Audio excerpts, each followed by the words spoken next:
Subscribe to our YouTube channel and press the bell icon to get the latest updates. Lok Sabha के अध्यक्ष श्रीमान ओम बिरला जी, राज्यसभा के उपसभापति श्रीमान हरिवंश जी, केंद्रीय मंत्रिपरिषद के मेरे साथी श्री प्रहलाद जोशी जी, श्री हरदीप सिंह पुरी जी,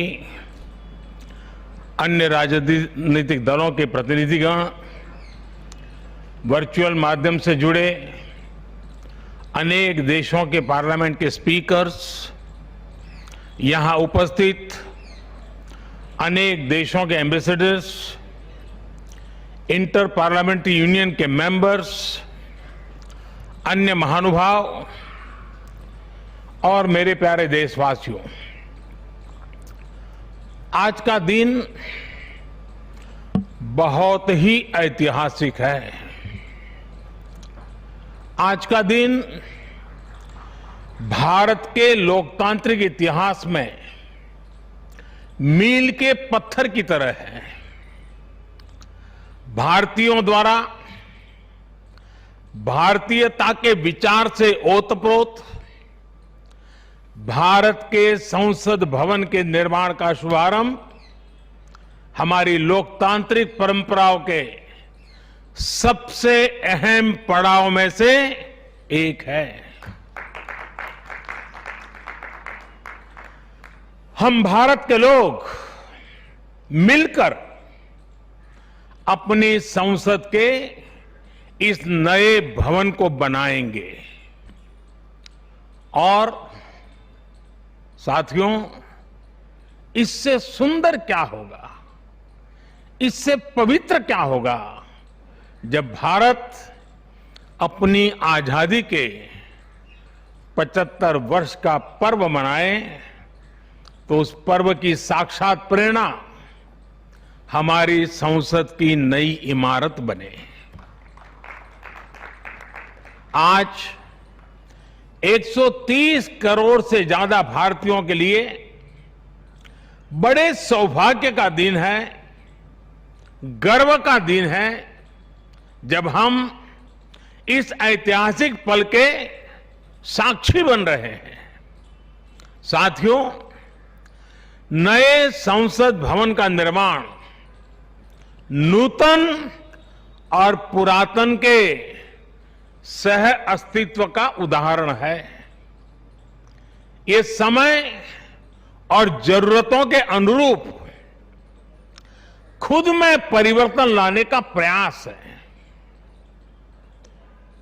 मैं अपने जीवन में वो क्षण कभी नहीं भूल सकता जब 2014 में पहली बार एक सांसद के तौर पर मुझे संसद भवन में आने का अवसर मिला था। तब लोकतंत्र के इस मंदिर में कदम रखने से पहले मैंने सिर झुकाकर, माथा टेककर लोकतंत्र के इस मंदिर को नमन किया था। हमारे वर्तमान संसद भवन ने आजादी के आंदोलन और फिर स्वतंत्र भारत को गढ़ने में अपनी अहम भूमिका निभाई है। आजाद भारत की पहली सरकार का गठन भी यही हुआ और पहली संसद भी यहीं बैठी। इसी संसद भवन में हमारे संविधान की रचना हुई, हमारे लोकतंत्र की पुनर्स्थापना हुई। बाबा साहब आंबेडकर और अन्य वरिष्ठों ने सेंट्रल हॉल में गहन मंथन के बाद हमें अपना संविधान दिया। संसद की मौजूदा इमारत स्वतंत्र भारत के हर उतार चढ़ाव, हमारी हर चुनौतियां, हमारे समाधान, हमारी आशाओं आकांक्षाओं, हमारी सफलता का प्रतीक रही है। इस भवन में बना प्रत्येक कानून, इन कानूनों के निर्माण के दौरान संसद भवन में कही गहरी अनेक गहरी बातें, ये सब हमारे लोकतंत्र की धरोहर है। लेकिन साथियों, संसद के शक्तिशाली इतिहास के साथ ही यथार्थ को भी स्वीकारना उतना ही आवश्यक है। ये इमारत अब करीब करीब 100 साल की हो रही है। बीते दशकों में इसे तत्कालीन जरूरतों को देखते हुए निरंतर अपग्रेड किया गया। इस प्रक्रिया में कितनी ही बार दीवारों को तोड़ा गया है, कभी नया साउंड सिस्टम, कभी फायर सेफ्टी सिस्टम, कभी आईटी सिस्टम। लोकसभा में बैठने की जगह बढ़ाने के लिए तो दीवारों को भी हटाया गया। इतना कुछ होने के बाद संसद का ये भवन अब विश्राम मांग रहा है। अभी लोकसभा अध्यक्ष जी भी बता रहे थे कि किस तरह बरसों से मुश्किलों भरी स्थिति रही है। बरसों से नए संसद भवन की जरूरत महसूस की गई है। ऐसे में ये हम सभी का दायित्व बनता है कि 21वीं सदी के भारत को अब एक नया संसद भवन मिले। इसी दिशा में आज ये शुभारंभ हो रहा है और इसलिए आज जब हम एक नए संसद भवन का निर्माण कार्य शुरू कर रहे हैं तो वर्तमान संसद परिषद के जीवन में नए वर्ष भी जोड़ रहे हैं। साथियों, नए संसद भवन में ऐसी अनेक नई चीजें की जा रही हैं जिससे सांसदों की एफिशिएंसी बढ़ेगी, उनके वर्क कल्चर में आधुनिक तौर तरीके आएंगे। अब जैसे अपने सांसदों से मिलने के लिए उनके संसदीय क्षेत्र से लोग आते हैं, तो अभी जो संसद भवन है उसमें लोगों को बहुत दिक्कत होती है। आम जनता को दिक्कत होती है, नागरिकों को दिक्कत होती है। आम जनता को अपनी कोई परेशानी अपने सांसद को बतानी है, कोई सुख दुख बांटना है, तो इसके लिए भी संसद भवन में स्थान की बहुत कमी महसूस होती है।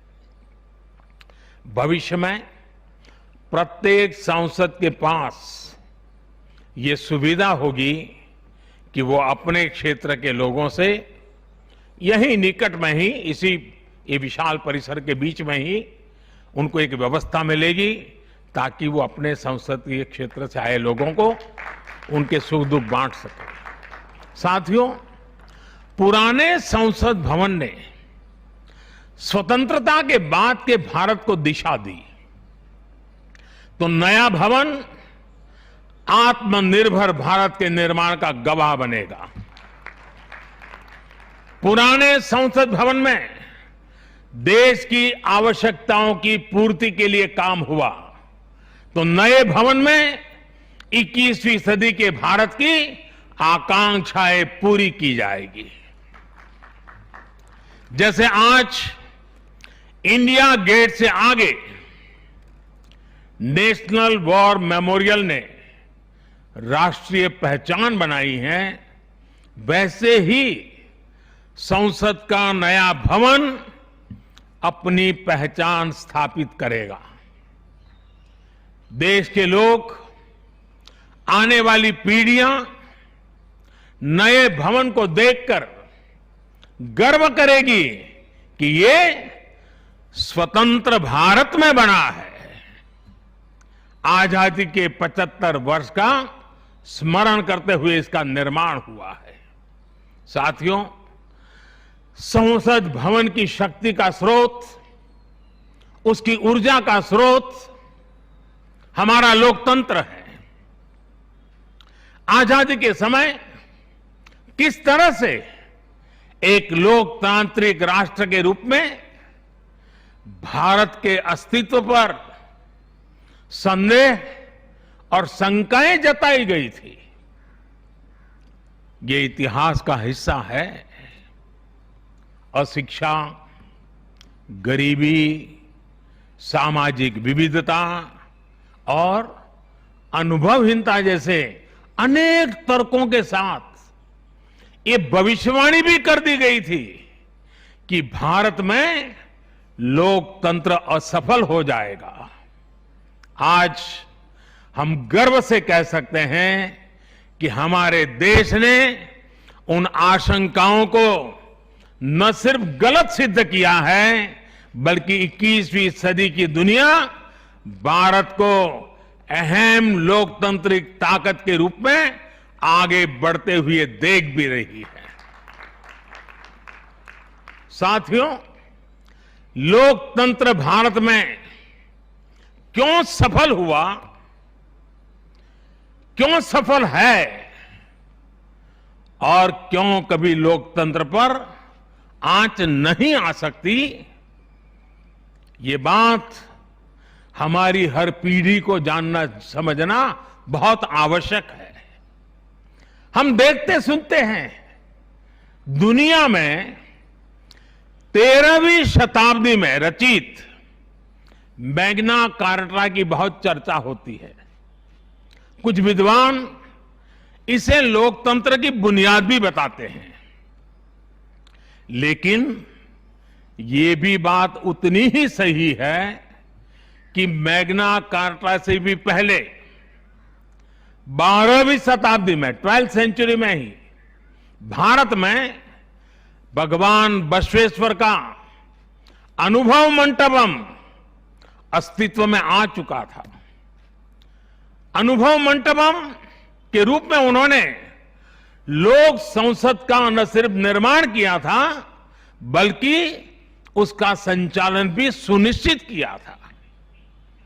और भगवान बसवेश्वर जी ने कहा था, ಈ ಅನುಭವ ಮಂಟಪ ಜನಸಭಾ ನಾದಿನ ಮಟ್ಟು ರಾಷ್ಟ್ರದ ಉನ್ನತಿಗೆ ಹಾಗೂ ಅಭಿವೃದ್ಧಿಗೆ ಪುರಗಾವಗಿ ಕೆಲಸ ಮಾಡುತ್ತದೆ। यानी ये अनुभव मंटपम एक ऐसी जनसभा है जो राज्य और राष्ट्र के हित में और उनकी उन्नति के लिए सभी को एकजुट होकर काम करने के लिए प्रेरित करती है। अनुभव मंटपम लोकतंत्र का ही तो एक स्वरूप था।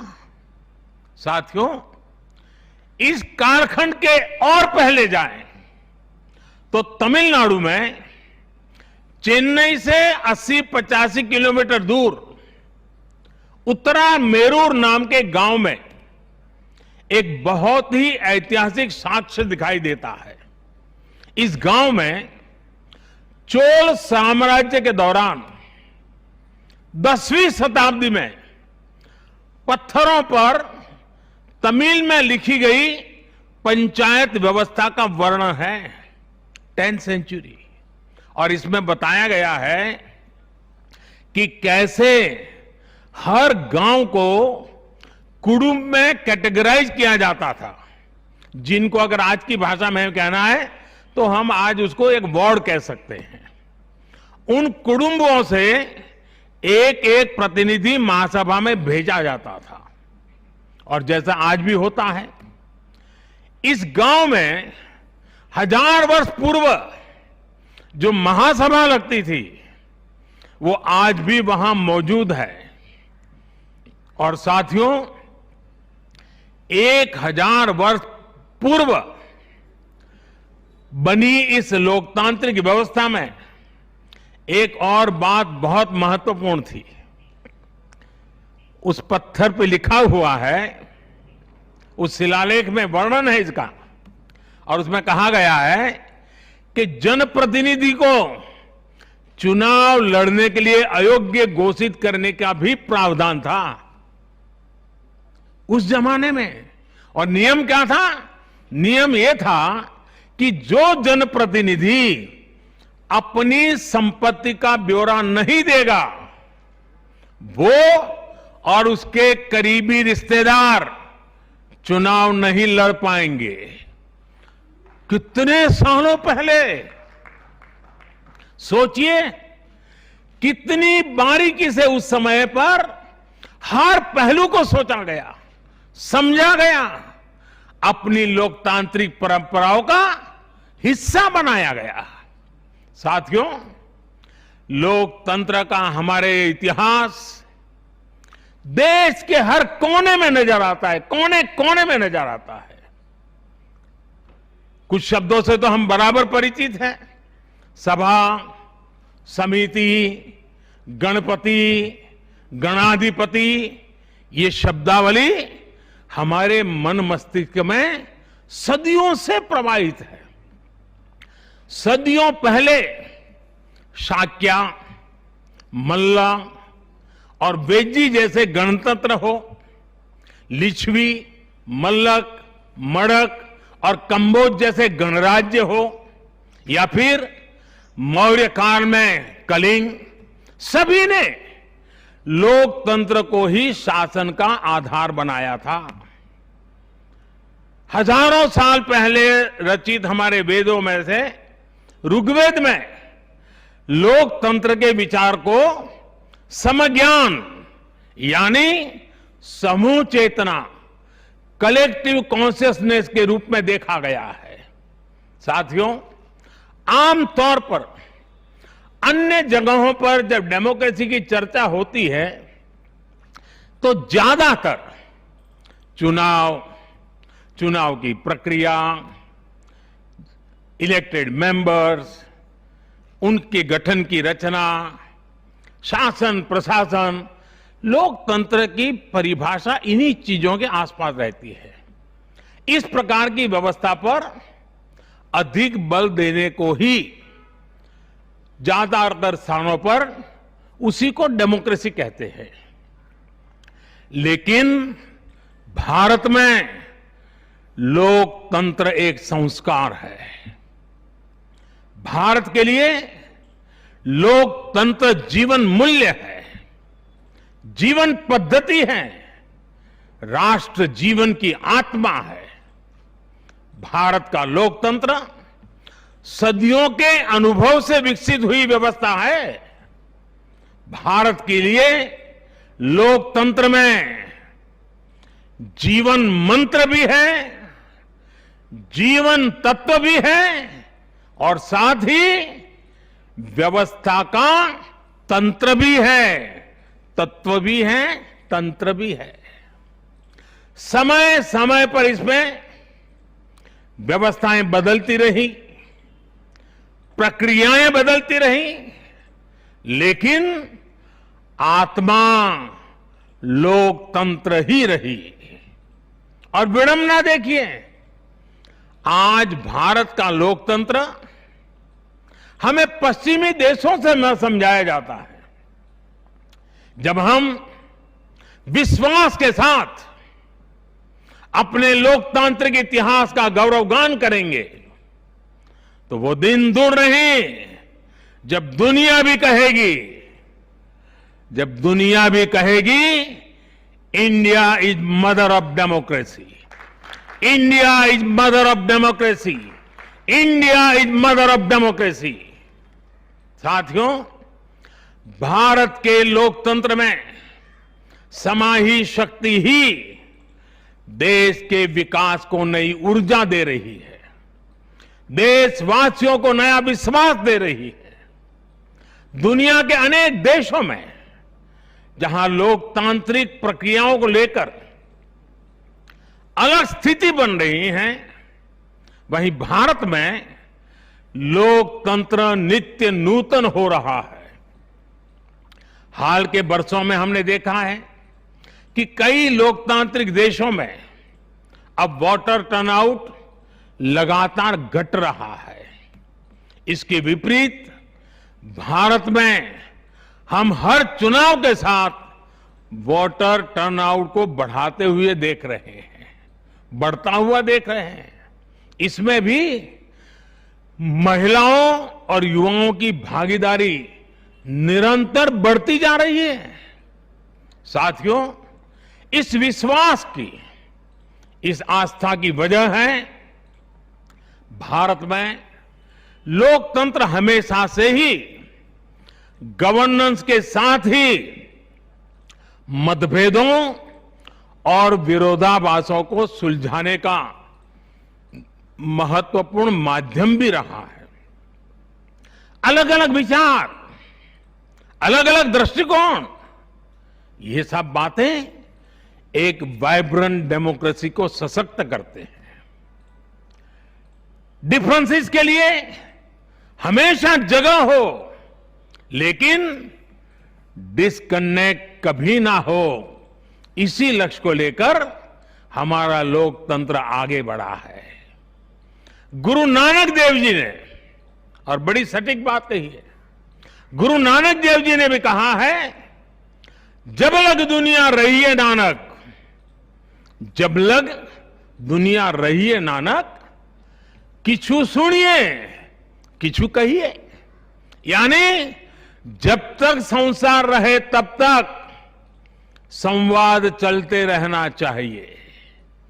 कुछ कहना और कुछ सुनना, यही तो संवाद का प्राण है, यही लोकतंत्र की आत्मा है।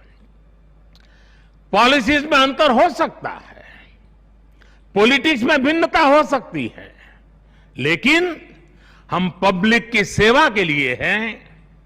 इस अंतिम लक्ष्य में कोई मतभेद नहीं होना चाहिए। वाद संवाद संसद के भीतर हो या संसद के बाहर, राष्ट्र सेवा का संकल्प, राष्ट्रहित के प्रति समर्पण लगातार झलकना चाहिए। और इसलिए आज जब नए संसद भवन का निर्माण शुरू हो रहा है, तो हमें याद रखना है कि वो लोकतंत्र जो संसद भवन के अस्तित्व का आधार है, उसके प्रति आशावाद को जगाए रखना हम सभी का दायित्व है। हमें हमेशा याद रखना है कि संसद पहुंचा हर प्रतिनिधि जवाबदेह है। ये जवाबदेही जनता के प्रति भी है और संविधान के प्रति भी है। हमारा हर फैसला राष्ट्र प्रथम, नेशन फर्स्ट, इसकी भावना से ही होना चाहिए। हमारे हर फैसले में राष्ट्रहित सर्वोपरि रहना चाहिए। राष्ट्रीय संकल्पों की सिद्धि के लिए हम एक स्वर में, एक आवाज में खड़े हो, ये बहुत जरूरी है। साथियों, हमारे यहां जब मंदिर के भवन का निर्माण होता है, तो शुरू में उसका आधार सिर्फ ईंट पत्थर ही होता है। कारीगर, शिल्पकार सभी के परिश्रम से मंदिर के भवन का निर्माण पूरा होता है। लेकिन वो भवन एक मंदिर तब बनता है, उसमें पूर्णता तब आती है जब उसमें प्राण प्रतिष्ठा होती है। प्राण प्रतिष्ठा होने तक वो सिर्फ एक इमारत ही रहता है। साथियों, नया संसद भवन भी बनकर तो तैयार हो जाएगा, लेकिन वो तब तक एक इमारत ही रहेगा जब तक उसकी प्राण प्रतिष्ठा नहीं होगी। लेकिन ये प्राण प्रतिष्ठा किसी एक मूर्ति की नहीं होगी। लोकतंत्र के इस मंदिर में इसका कोई विधा विधान भी नहीं है, विधि विधान भी नहीं है। इस मंदिर की प्राण प्रतिष्ठा करेंगे इसमें चुनकर आने वाले जनप्रतिनिधि, उनका समर्पण, उनका सेवा भाव इस मंदिर की प्राण प्रतिष्ठा करेगा। उनका आचार, विचार, व्यवहार इस लोकतंत्र के मंदिर की प्राण प्रतिष्ठा करेगा। भारत की एकता, अखंडता को लेकर किए गए उनके प्रयास इस मंदिर की प्राण प्रतिष्ठा की ऊर्जा बनेंगे। जब एक एक जनप्रतिनिधि अपना ज्ञान, अपना कौशल्य, अपनी बुद्धि, अपनी शिक्षा, अपना अनुभव पूर्ण रूप से यहां निचोड़ देगा, राष्ट्रहित में निचोड़ देगा, उसी का अभिषेक करेगा, तब इस नए संसद भवन की प्राण प्रतिष्ठा होगी। यहां राज्यसभा काउंसिल ऑफ स्टेट्स है, एक ऐसी व्यवस्था है जो भारत के फेडरल स्ट्रक्चर को बल देती है। राष्ट्र के विकास के लिए राज्य का विकास, राष्ट्र के विकास के लिए राज्य का विकास, राष्ट्र की मजबूती के लिए राज्य की मजबूती, राष्ट्र के कल्याण के लिए राज्य का कल्याण, इस मूलभूत सिद्धांत के साथ काम करने का हमें प्रण लेना है। पीढ़ी दर पीढ़ी आने वाले कल में जो जनप्रतिनिधि यहां आएंगे, उनके शपथ लेने के साथ ही प्राण प्रतिष्ठा के इस महायज्ञ में उनका योगदान शुरू हो जाएगा। इसका लाभ देश के कोटि कोटि जनों को होगा। संसद की नई इमारत एक ऐसी तपोस्थली बनेगी जो देशवासियों के जीवन में खुशहाली लाने के लिए काम करेगी, जन कल्याण का काम करेगी। साथियों, 21वीं सदी भारत की सदी हो, यह हमारे देश के महापुरुषों और महान नारियों का सपना रहा है। लंबे समय से इसकी चर्चा हम सुनते आ रहे हैं। 21वीं सदी भारत की सदी तब बनेगी जब भारत का एक एक नागरिक अपने भारत को सर्वश्रेष्ठ बनाने के लिए अपना योगदान देगा। बदलते हुए विश्व में भारत के लिए अवसर बढ़ रहे हैं। कभी कभी तो लगता है जैसे अवसर की बाढ़ आ रही है। इस अवसर का हमें किसी भी हालत में, किसी भी सूरत में इन अवसरों को हमें हाथ से निकलने नहीं देना है। पिछली शताब्दी के अनुभवों ने हमें बहुत कुछ सिखाया है। उन अनुभवों से सीखे और उन अनुभवों की सीख हमें बार बार याद दिला रही है कि अब समय नहीं गंवाना है, समय को साधना है। साथियों, एक बहुत पुरानी और महत्वपूर्ण बात मैं आज जिक्र करना चाहता हूं। वर्ष 1897 में स्वामी विवेकानंद जी ने देश की जनता के सामने 1897 में कहा था कि अगले 50 सालों के लिए उन्होंने एक आह्वान किया था और स्वामी जी ने कहा था कि आने वाले 50 सालों तक भारत माता की आराधना ही सर्वोपरि हो। देशवासियों के लिए उनका यही एक काम, भारत माता की आराधना। और हमने देखा उस महापुरुष की वाणी की ताकत। इसके ठीक 50 वर्ष बाद 1947 में भारत को आजादी मिल गई थी। आज जब संसद के नए भवन का शिलान्यास हो रहा है तो देश को एक नए संकल्प का भी शिलान्यास करना है। हर नागरिक को नए संकल्प का शिलान्यास करना है।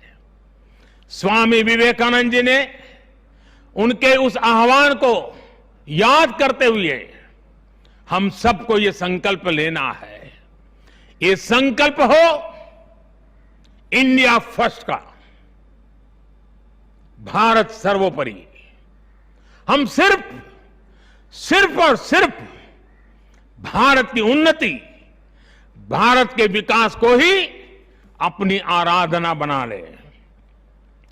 हमारा हर फैसला देश की ताकत बढ़ाए, हमारा हर निर्णय, हर फैसला एक ही तराजू में तोला जाए, और वो तराजू है देश का हित सर्वोपरि, देश का हित सबसे पहले।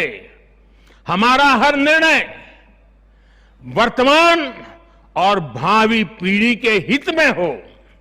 साथियों, स्वामी विवेकानंद जी ने तो 50 वर्ष की बात की थी।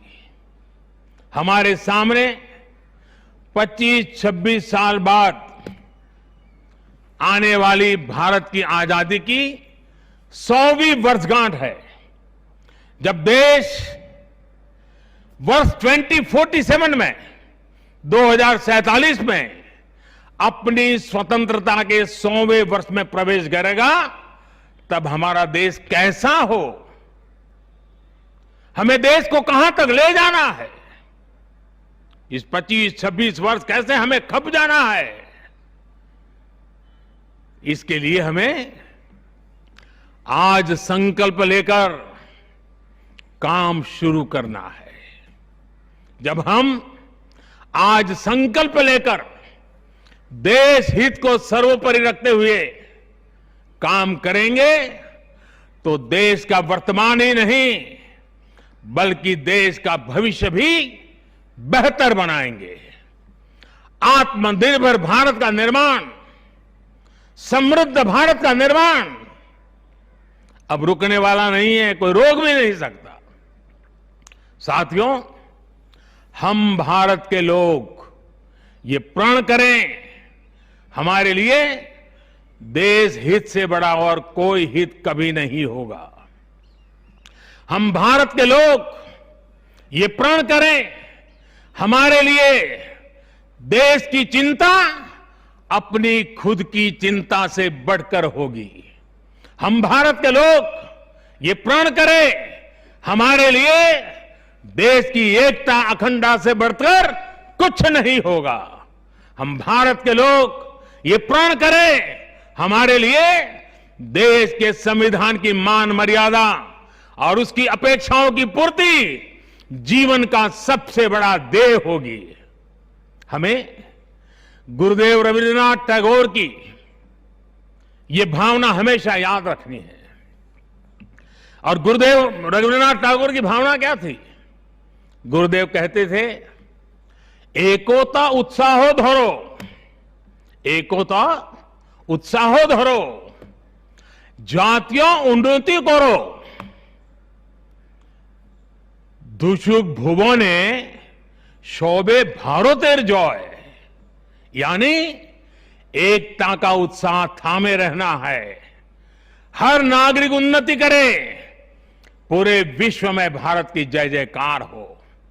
मुझे विश्वास है हमारी संसद का नया भवन हम सभी को एक नया आदर्श प्रस्तुत करने की प्रेरणा देगा। हमारी लोकतांत्रिक संस्थाओं की विश्वसनीयता हमेशा और मजबूत होती रहे। इसी कामना के साथ मैं अपनी वाणी को विराम देता हूं और 2047 के संकल्प के साथ पूरे देशवासियों को चल पड़ने के लिए निमंत्रण देता हूं। आप सबका बहुत बहुत धन्यवाद।